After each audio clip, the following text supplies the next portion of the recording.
சித்திரகுப்தரை பக்கம் பக்கமாய் மந்திரங்கள் கொண்டு ஜெபிக்க வேண்டாம். செய்த தவறுகளை எண்ணி மலையளவு செய்த பாவத்தினை கடுகளவாகவும் கடுகளவு செய்த புண்ணியத்தை மலையளவாகவும் எண்ணி எம்மை காப்பாற்றுங்கள் என வேண்டினாலே போதும்.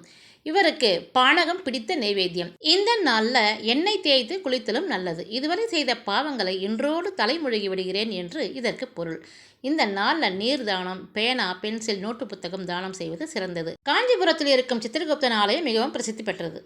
ஓம் கமலவர்ணனே போற்றி, ஓம் சித்திரை உருவே போற்றி, ஓம் பயம் போக்குபவனே போற்றி, ஓம் கால உருவே போற்றி, ஓம் அந்தக நண்பனே போற்றி, ஓம் ஞான உருவே போற்றி, ஓம் கருணாகரனே போற்றி, ஓம் கணக்கனே போற்றி, ஓம் தர்மராஜனே போற்றி, ஓம் தேவலோகவாசனே போற்றி, ஓம் ஆயுள் காரணனே போற்றி, ஓம் மேன்மை தருபவனே போற்றி, ஓம் குழந்தை வடிவனே போற்றி, ஓம் குளிகன் உருவினனே போற்றி, ஓம் புண்ணிய தோற்றமுடையாய் போற்றி, ஓம் சித்திரகுப்தனே போற்றி போற்றி. இந்த ஸ்லோகத்தை சொல்றவங்களுக்கு நீண்ட ஆயுள், அன்பான வாழ்க்கை துணை, சிறப்பான குழந்தைகள், மிகுந்த செல்வம், எதிரிகள் இல்லாத வாழ்க்கை, மரண பயமின்மை, இறையருள் கிடைக்கும்.